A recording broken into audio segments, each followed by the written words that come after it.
him day. Different fever na him day. Malaria fever anko, jaundice fever anko, K fever anko, influenza fever anko, inflation fever anko, freedom fever anko, yellow fever anko.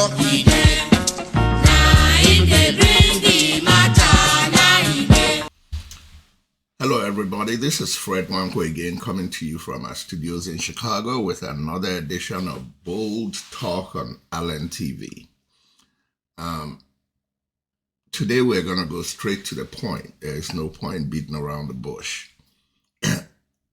Nigerians have a great opportunity in February 2023 to get out of the doldrums that we've been in for a very long time, but particularly in the last 7.5 years, going on 8. If you notice, the title of this edition is The Drug Lord Who Wants to Be President. I'm sure that kind of will make a lot of people shiver. I didn't make him a drug lord.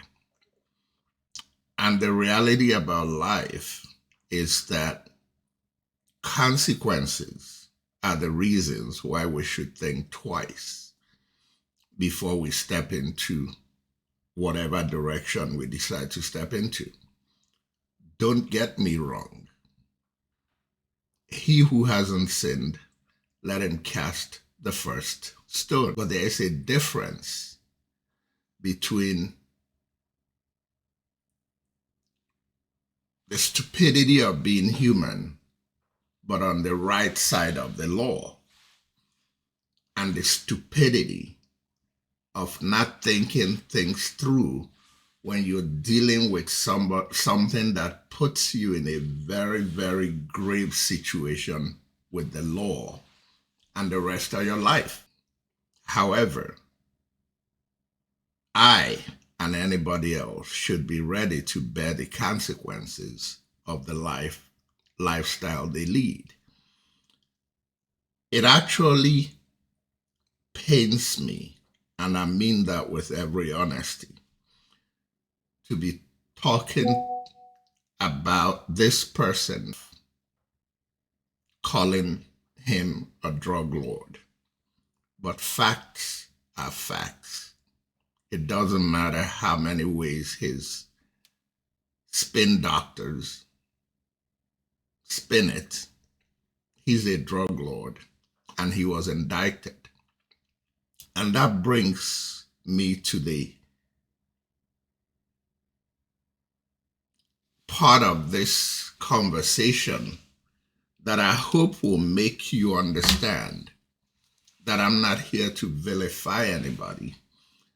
I'm just here to lay down facts and lay down what's at stake for people to make their own choices.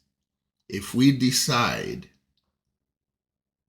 to do something wrong, we should be ready to have that wrong discussed at every level, pro and con.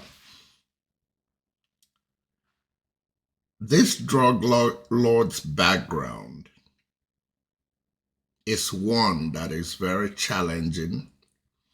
I've heard so many people talk down on it, about him not knowing who his parents are, about him not knowing who his classmates are. He can't point out anybody. He could say, here are my childhood friends, here are my childhood classmates.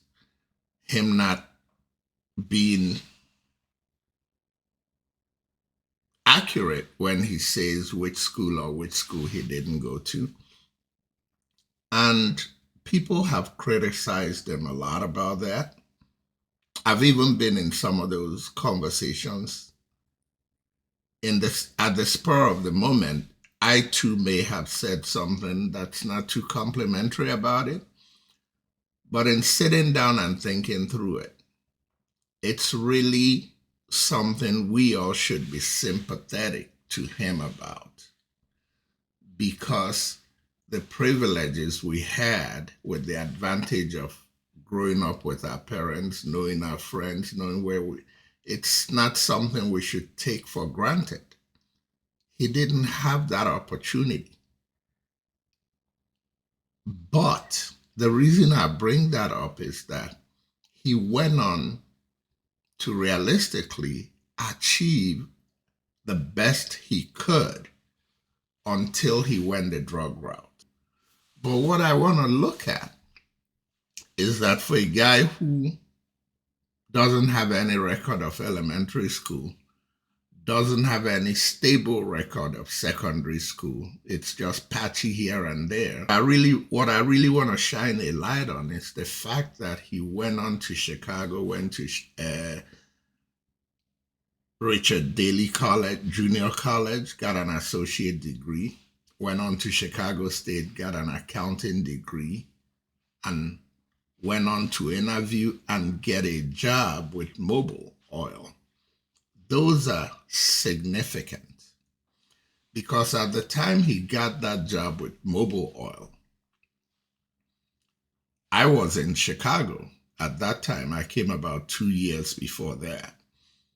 At the time he did that, most Nigerians in America with bachelor's and master's degrees were driving cabs and working in nursing homes at the most elementary levels of labor. So what this drug lord did up to that point is admirable. Along the line, he fell into the wrong company, a little greed took over, and he got entangled in this drug ring that he was indicted and paid a fine for. You could call it what you like, or it was a forfeiture, it's a penalty, and he paid it. Okay, fast forward. He goes on to Nigeria, became a senator, and then he went on again to run for governor of Lagos and won. And he became governor of Lagos for 8 years. I'm building a story here, bear with me. As governor of Lagos, we can't deny that there are certain things he put in place that worked. The biggest thing he put in place was his ability to identify certain good people to work with in his government. In that process, he produced Governor Fashola, who went on to be minister and is the current Minister of Works. And he produced an Attorney General who went on to become Vice President, Yemi Osinbajo. He also produced Ambode, who he fell out with, but we all know that Ambode was an excellent governor. He also produced Governor Sanwo-Olu, who I must tell you honestly, I really don't have anything against him. And I think he's doing a decent job. But the point I'm making here is this drug lord, we don't know when he was born, but we have eyes, and with our eyes we could gauge age. Barring illnesses and all that, we could gauge how people look and how old they could be. And we can also look at their children. How old their children are gives us an idea how old they are. He claims he's in his 70s. God knows he's in his 80s. But more importantly, besides the drug stigma here, it's evident when you look at this man that he's not too well. I'm not going to go into the details, but I've painted a picture there. And if you're not fooling yourself, you've seen his pictures. With the stigma of the drug dealing and indictment in Chicago and the condition of his health and the influence he has, because the reality is he has a lot of money and he has a lot of influence. He could make things happen. if he wanted to do things in the interest of Nigeria, there's a path he would have gone, and it may have worked out for him, because Governor Fashola is a solid person and he's a member of APC. If this drug dealer had good intentions for Nigeria and he was not the selfish person he has turned out to be, he would have persuaded a person like Governor Fashola to run for the APC presidential ticket and pumped his money, the money he used to bribe all the people who went with him.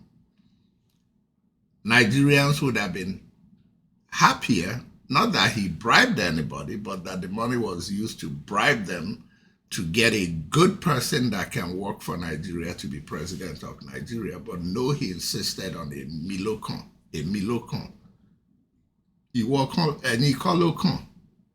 Note that I said any for those of you who don't speak Yoruba. Iwo is when I'm talking to my age mate. Eni is when I'm talking to an elder. He's an elder, and I'll give him that respect. Baba, Eni Kolokon. He also was the one who single-handedly gave Yemi Osinbajo to Buhari, to APC, to make him the vice president. Yemi Osinbajo, yes, some Nigerians are not happy that he didn't speak up in this administration, but you and I know what Nigeria is all about. But Yemi Osinbajo is a good man. Yemi Osinbajo, by his antecedents, you know where his conscience is. And he is the one who for 7 years has been talking about building a new tribe. So why didn't this man use his influence to give Nigeria better people that Nigerians can support and know that we have hope of change, of restructuring, and making Nigeria a better place? But he goes in, and what he gave us was to pick a Boko Haram sympathizer, if not founder, in Kashim Shettima to be his vice president. So a drug lord wants to be president, and a terrorist sympathizer, if not the founder of the terrorist group, will be his vice president.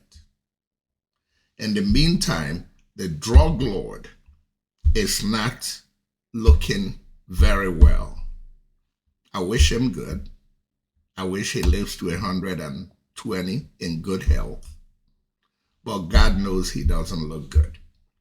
If something happens to him as president and he's unable to continue, either due to bad health or death, the president of Nigeria will become a Boko Haram terrorist sympathizer who you've seen his tapes where he said over his dead body, to hell with restructuring, because he likes the Nigeria the way it exists today, where Boko Haram and terrorists can kill Nigerians at large. And what he does as governor at the time when Boko Haram was running rampant was to appoint Boko Haram people as part of his cabinet and sit and dine with them. Nigerians, this drug lord has not made good judgments to qualify him to be president. But now that you know he's a drug lord, and I'm speaking to the elders, I wouldn't say where the elders are, who just endorsed him. Search your consciences. And I'll ask you this rhetorical question. You don't have to answer it. Your grandsons and your sons, who would you like them to shape their ethical and moral and societal values after? Would you like your sons and grandsons to grow up with the drug lord's values? Or would you like your grandsons and sons to grow up with the values of Peter Obi? That's for your conscience to deal with. That's not for me to sit around and wait for any answer from you. And because we live in a tribalistic society, this is not about Igbos and Yorubas and Fulanis or anything. Peter Obi is not an Igbo candidate. Peter Obi is a Nigerian candidate that has great qualifications, but most importantly, walks around with an impeccable ethical and moral value. If Peter Obi stunk like the drug lord, I will not, as an Igbo person, support Peter Obi.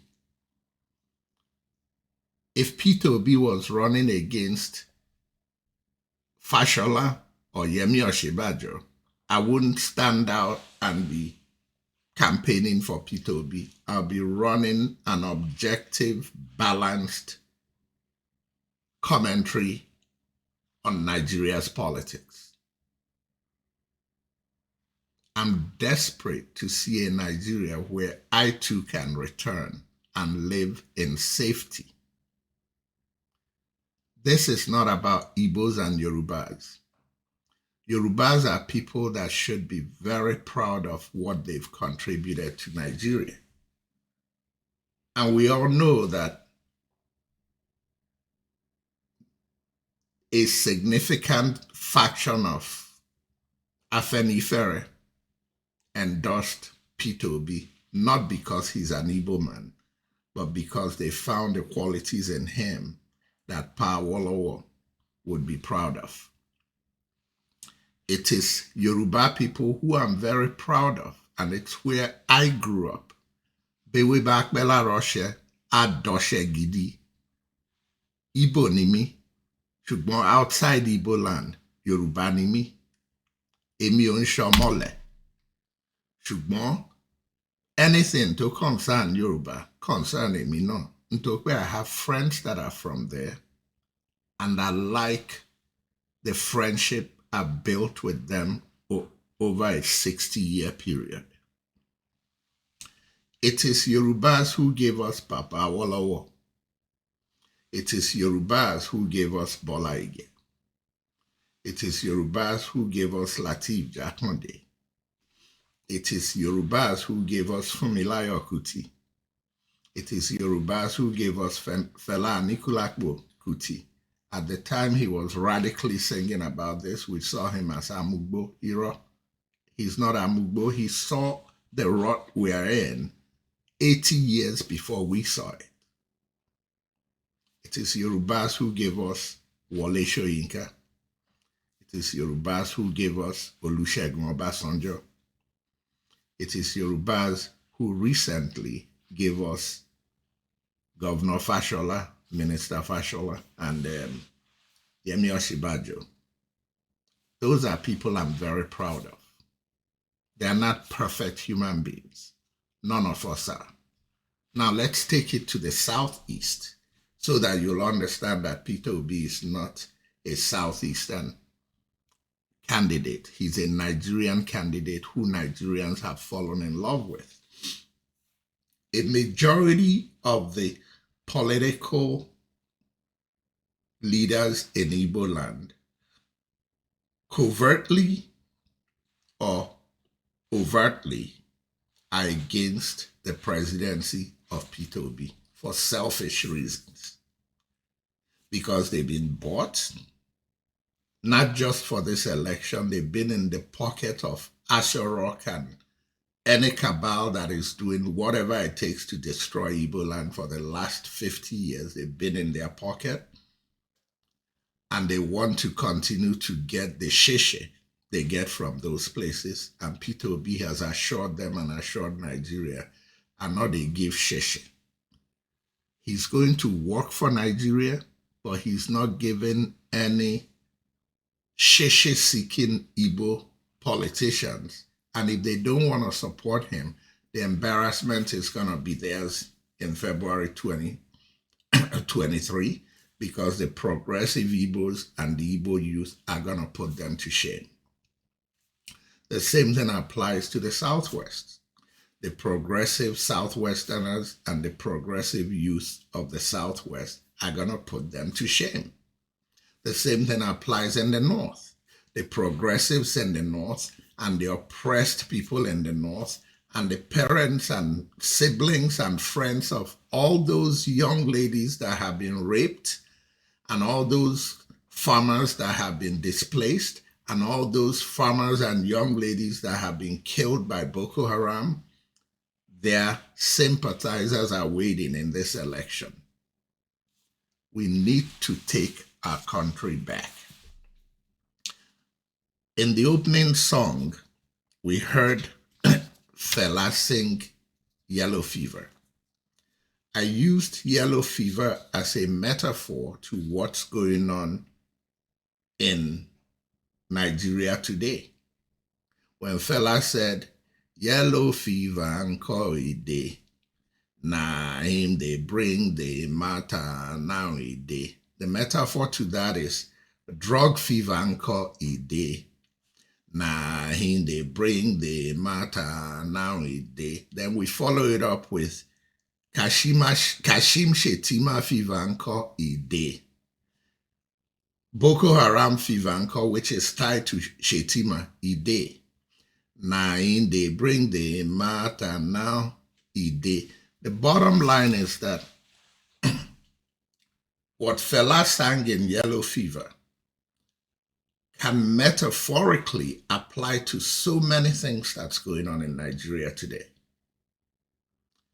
And it pains me that we have elders in a continent where we respect elders so much, but the current group of elders across Nigeria have put the essence of being elders to shame.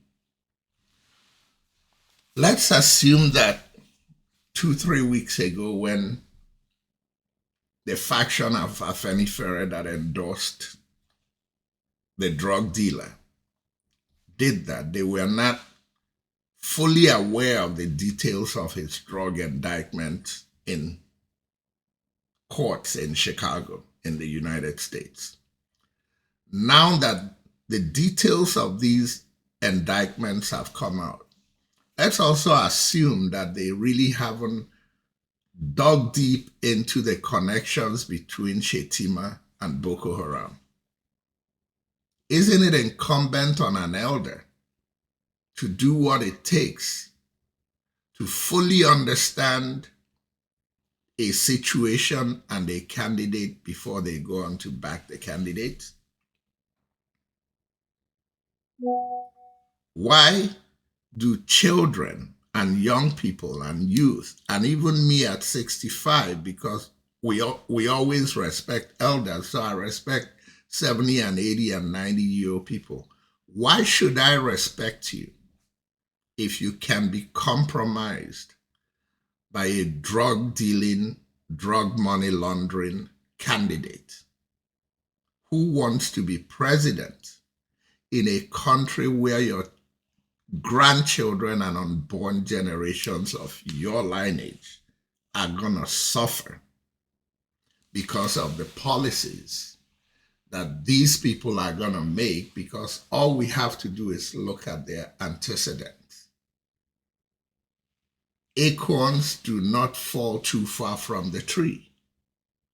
You don't change an 80, 85, 90-year-old man. No, you don't. You also don't change a 60, 65, 70-year-old man in his terrorist-supporting vice president. Our time is almost up. We're going to be exiting this place in the next 10, 15, 20, 25, 30 years. It is our grandchildren and the unborn generations that are going to suffer. I want every Nigerian to take some time and think deeply about what's involved in this election that is coming up.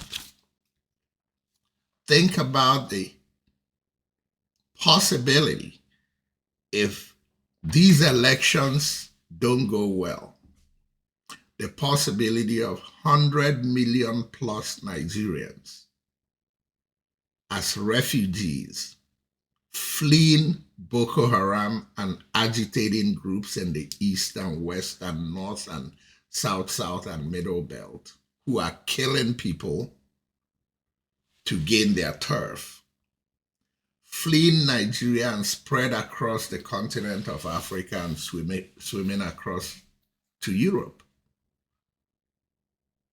You're going to twist and turn in your grave if you're a signatory to the possibility of that happening to your children, grandchildren, and generations unborn. Our country is at crossroads. The man you're considering to give your support, besides being a drug lord, has health challenges. I don't need to say too much. Use your tongue to count your teeth. In my Igbo, in the Aro dialect, Aro people will say, "Nwa rasu hunsoso, Obama." If I don't hesitate between sentences, I'm gonna say something that I shouldn't say.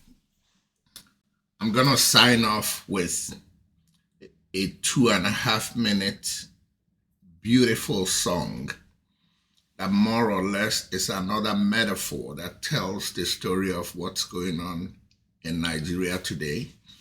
And the song is by one of my favorite Nigerian folk song singers, Tunji Oyelana. Thank you very much.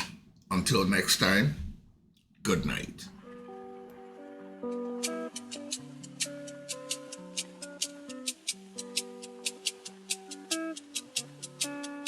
This is a plain and straightforward message. Many they chop, some not they chop. Many they drink, some not they drink. Yo. Many get money to buy moto, others they waka all them life. Oh. Many they see, some not they see. Many they hear, some will not they hear. Na faith brother, na faith sister, na destiny and body luck. If you na government, go take him mercy, go take him mercy on people like me.